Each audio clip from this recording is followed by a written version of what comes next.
Vaughn's shocking secret, how ABC General Hospital's WSB agent's death will reveal his true Quartermain heritage. The World Security Bureau mission in Dalmatia has taken a devastating turn as WSB handler Vaughn faces his greatest challenge yet. What began as a covert operation to protect Jocelyn Jacks from dangerous enemies is about to culminate in an explosive revelation that will shake the very foundations of Port Charles.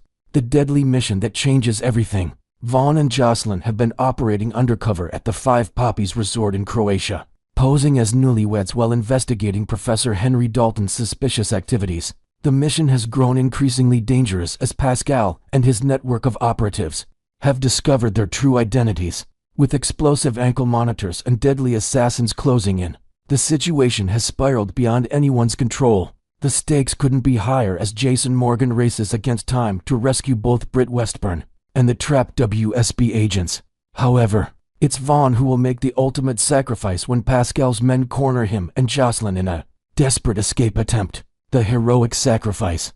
As the situation deteriorates, Vaughn's protective instincts toward Jocelyn will prove fatal. When Pascal's assassins launch their final assault, Vaughn will throw himself between the gunfire and Jocelyn, taking multiple bullets meant for her. In his dying moments, bleeding out on the Croatian resort floor, Vaughn will finally reveal the secret he's carried his entire life. "Jason, there's something you need to know," Vaughn will whisper with his final breaths. "We're brothers, not just through the WSB. We're blood. Alan Quartermain, he's my father too." The Quartermain bloodline revealed. This stunning revelation will rewrite ABC General Hospital history, just as the show previously revealed that Jason Morgan and Drew Quartermain were twins separated at birth, both sons of Alan Quartermain and Susan Moore. Vaughn's confession will expose yet another hidden Quartermain heir. The truth will emerge that Alan Quartermain had a third son, born from another secret affair years before Jason and Drew's birth.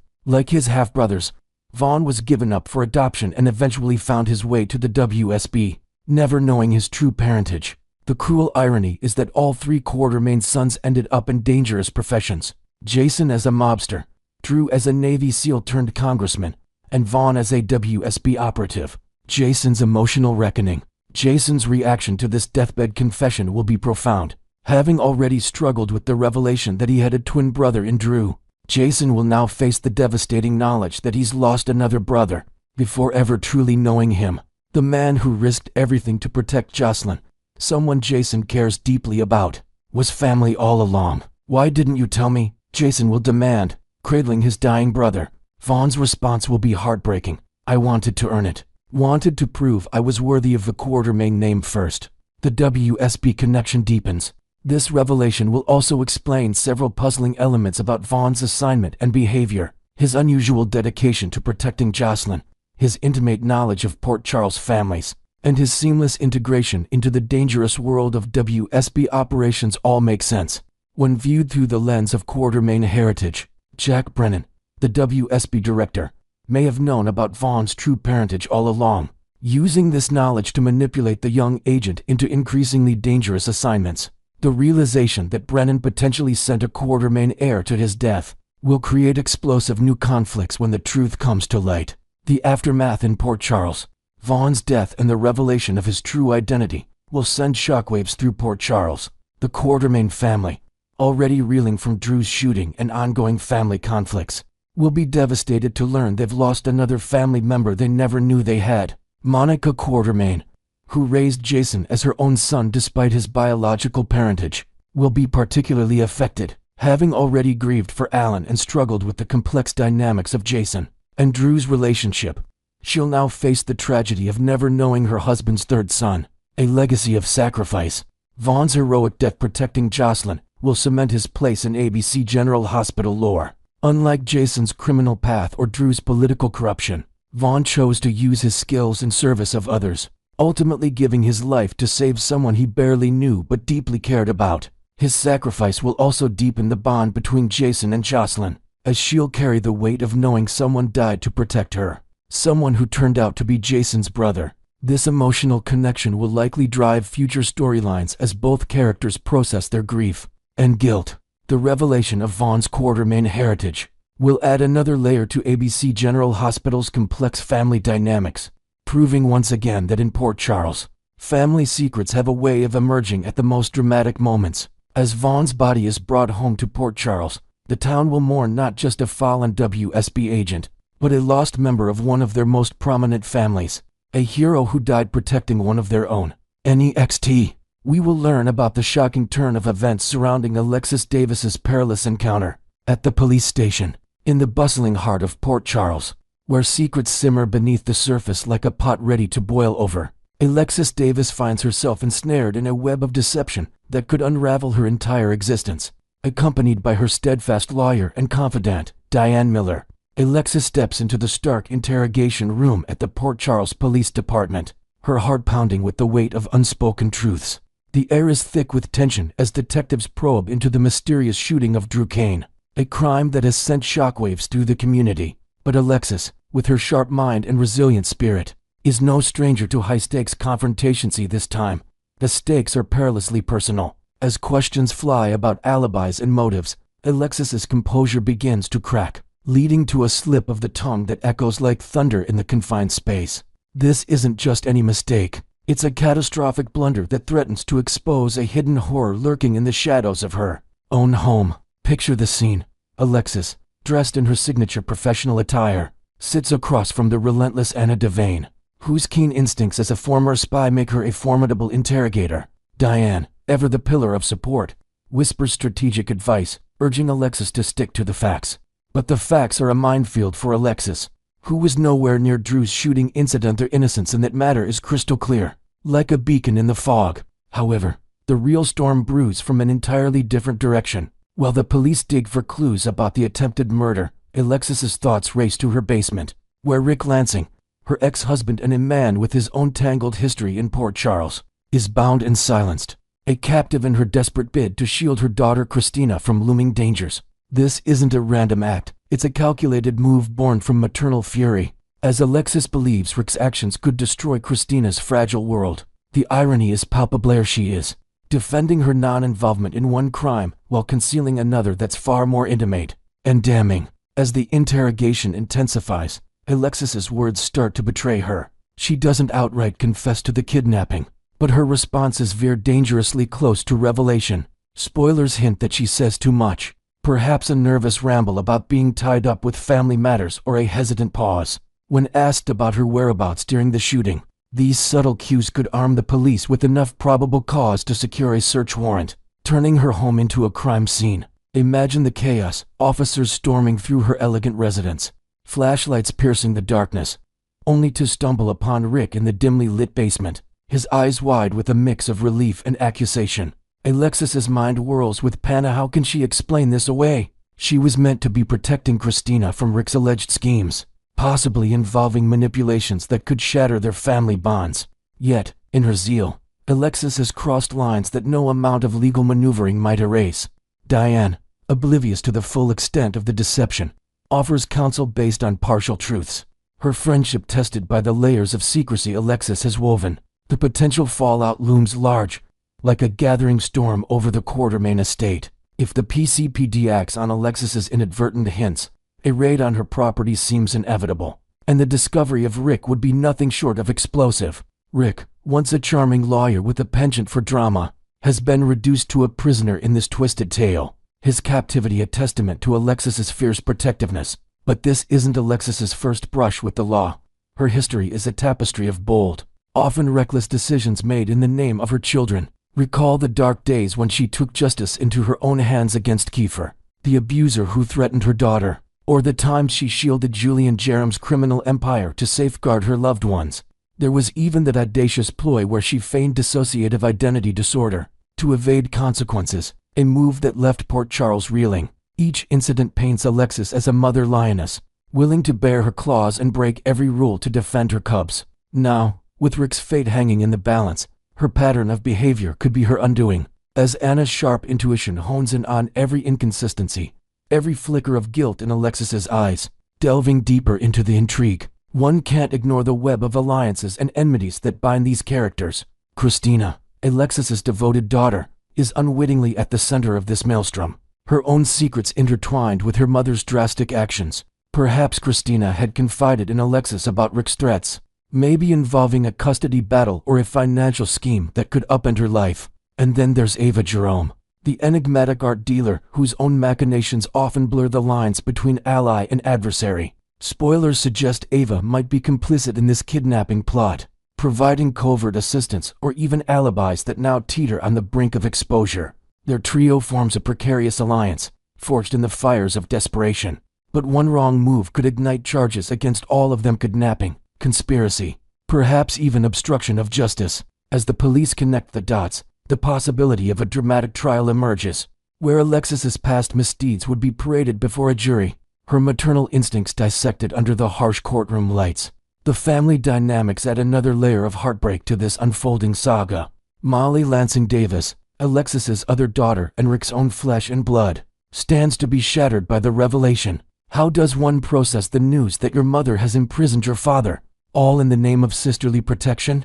The rift could fracture the Davis family irreparably, with heated confrontations in hospital corridors or tense family gatherings at the Metro Court. Christina might rally to her mother's defense, arguing that Rick's history of betrayal justified the extreme measures, while Molly grapples with betrayal on multiple fronts. Even Drew's shooting, though unrelated, casts a shadow, as the investigation's ripple effects pull more characters into the fray, perhaps linking back to corporate rivalries at Aurora Media or personal vendettas that Alexis had no part in but now must navigate. Looking ahead, this costly mistake could cascade into a season of high drama, dominating the fall lineup with twists that keep viewers on the edge of their seats. Writers are poised to escalate the tension, maybe with Alexis attempting a frantic cover-up, enlisting unlikely allies like Sonny Corinthos, whose own code of loyalty might sympathize with her plight, or perhaps a daring escape for Rick, leading to a chase through the streets of Port Charles, sirens blaring as secrets spill into the open. Next, we will learn about the explosive 3-week period from September 8th to 26th, 2025, where shocking revelations, desperate alliances, and life-threatening situations collide in Port Charles like never before. The storm clouds gathering over Port Charles threaten to unleash chaos, as Valentin Casadini makes his dramatic return to the canvas, sending ripples of unease throughout the community. His reappearance couldn't come at a worse time, particularly as Sonny Corinthos finds himself scrambling to maintain control over multiple crisis situations that seem to multiply by the hour. Monday's episode kicks off with an urgent conversation between Ava Jerome and Christina Corinthos Davis, their voices hushed but filled with palpable tension as they realize immediate action is required. The nature of their emergency revolves around two equally perilous situations: the mysterious circumstances surrounding Rick Lansing's sudden disappearance from public view, and the fabricated alibi they've constructed for Alexis Davis. Regarding Drew Kane Quartermain's shocking shooting incident, the stakes couldn't be higher, as any police investigation that leads officers to Alexis's residence would inevitably uncover the horrifying truth. Rick Lansing remains bound to a medical gurney in her basement, silenced by restraints that paint a damning picture of kidnapping and false imprisonment. The women understand that every passing moment increases the risk of discovery, making their coordinated response absolutely critical to preventing a complete catastrophe. Meanwhile, the international espionage subplot takes a dramatic turn as Jack Brennan receives what appears to be a potentially game-changing offer during a tense Monday phone conversation. The proposed deal likely originates from the duplicitous Colette Moreau, whose reputation as a double agent precedes her like a poisonous shadow. Brennan's emotional state during this call reveals the depth of his concern for his field operatives, as he grapples with the devastating realization that his carefully placed agents' cover identities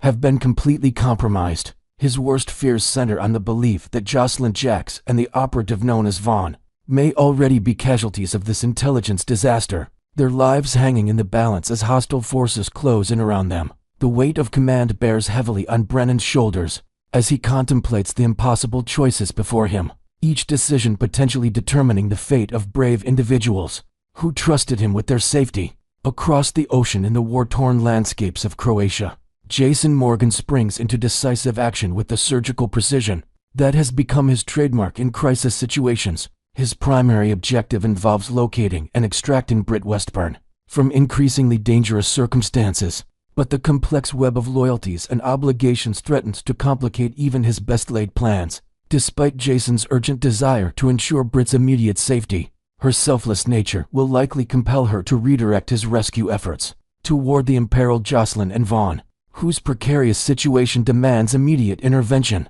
This moral dilemma showcases the difficult choices faced by heroes who must balance personal connections against broader humanitarian concerns, especially when every minute of delay could prove fatal for those trapped in hostile territory. Back in Port Charles, the investigation into Drew's shooting takes on new dimensions as Anna Devane assumes leadership of the complex case.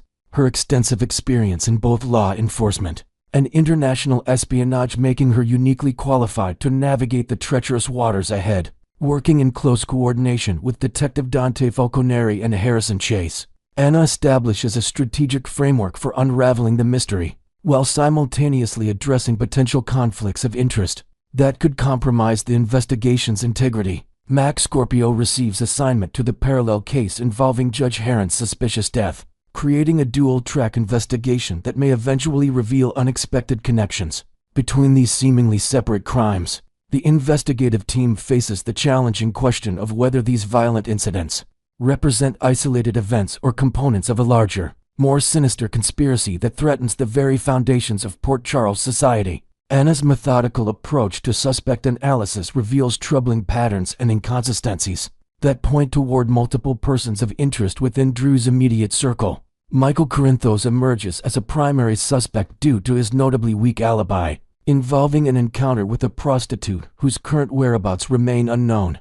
combined with Tracy Quartermain's eyewitness testimony, placing his vehicle in proximity to Drew's residence during the critical time frame. Willow Tate's behavior patterns raise additional red flags, particularly her unexplained absence from work responsibilities and her mysterious return in a disheveled, rain-soaked condition that she cannot adequately explain to investigators. These circumstantial evidence pieces form a compelling case against both individuals, though Anna remains cognizant that the ongoing bribery allegations surrounding Sonny Corinthos could dramatically shift the investigation's focus if additional evidence emerges, linking those charges to the shooting incident. The international crisis reaches a critical juncture as Jocelyn confronts the life-or-death reality of her current assignment, questioning whether any mission objective justifies the extreme personal risks she and her colleagues are facing. Her desperate inquiry, directed toward either Vaughn or Britt, underscores the mounting pressure and imminent danger surrounding their covert operations in hostile territory. This moment of introspection reveals the human cost of espionage work, where abstract geopolitical objectives collide with the very real possibility of death or capture by enemy forces who show no mercy toward captured operatives. A separate but equally concerning mystery unfolds as Alexis Davis and Willow Tate grapple with Scout Kane's unexplained disappearance from Lilith's kids' camp, a development that sends shockwaves of parental terror through the community. The young girl's vanishing act triggers an immediate search effort, with Cody Bell emerging as a potential key to solving this puzzle through his frantic attempts to contact Molly Lansing Davis via emergency text messages. After initially ignoring Cody's persistent communication attempts, Molly finally responds to his urgent outreach, discovering information that genuinely impresses her and suggests he may possess crucial knowledge about Scout's current location. The prevailing theory points toward the Quartermain mansion as Scout's likely destination, representing either a voluntary refuge or an unplanned adventure that has inadvertently caused widespread panic among her caregivers and family members. Tuesday's developments bring new complications, as Alexis Davis commits a potentially catastrophic verbal error that could expose her carefully constructed web of deceptions. Her conversation with Elizabeth Weber at General Hospital becomes a minefield of potential revelations, where any careless reference to Rick Lansing's true whereabouts could trigger an avalanche of legal consequences that would destroy multiple lives. The pressure of maintaining her fabricated narrative while engaging in seemingly innocent dialogue tests Alexis's composure to its absolute limits, as every word carries the potential to either preserve her secret or condemn her to a future behind bars. Lulu Spencer finds herself confronting a moral crossroads that could determine the trajectory of the entire Drew Kane investigation, as she potentially uncovers evidence that directly implicates either Michael Corinthos or Sonny Corinthos as the perpetrator of the shooting. Her meeting with Jack Brennan at the familiar surroundings of Bobby's Diner raises intriguing questions about the validity of alibi claims, particularly regarding Carly Corinthos Spencer's potential involvement in providing false testimony. The authenticity of these alibi statements could prove pivotal in determining whether the investigation moves toward prosecution or vindication for the accused parties. The medical conspiracy subplot takes an unexpected turn as Portia Robinson decisively confronts her adversaries, most likely targeting the opportunistic prostitute Jacinda, whose latest extortion attempts threaten to expose the dangerous ketamine scheme involving both Portia and Nina Reeves.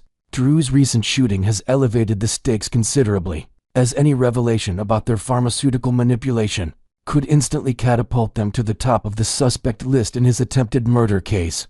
This confrontation represents Portia's last-ditch effort to prevent her past mistakes from destroying her present life and potentially framing her for a crime she didn't commit. Romance blooms amid the chaos as Dr. Isaiah Gannon basks in the happiness of his developing relationship with Portia Robinson, his radiant smile and obvious contentment providing a stark contrast to the storm clouds gathering around their lives.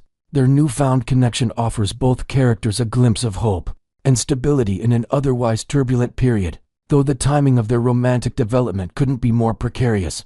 Given the multiple threats surrounding Portia's professional and personal integrity, the Croatian crisis reaches its climax as Britt Westburn's time in the danger zone approaches its absolute limit, forcing her to prepare for an immediate evacuation from increasingly hostile territory. Her situation has deteriorated to the point where remaining in place guarantees capture or worse, making her escape a matter of survival rather than strategic withdrawal. Meanwhile, Michael Corinthos recognizes his desperate need for Curtis Ashford's investigative expertise, particularly in locating the elusive Jacinda, whose testimony could potentially exonerate him in the Drew shooting case. Curtis's previous experience tracking this enigmatic woman makes him uniquely qualified to navigate the underworld connections necessary to find her, though her credibility as a witness and willingness to testify truthfully remain significant question marks that could ultimately determine Michael's fate in the legal proceedings ahead.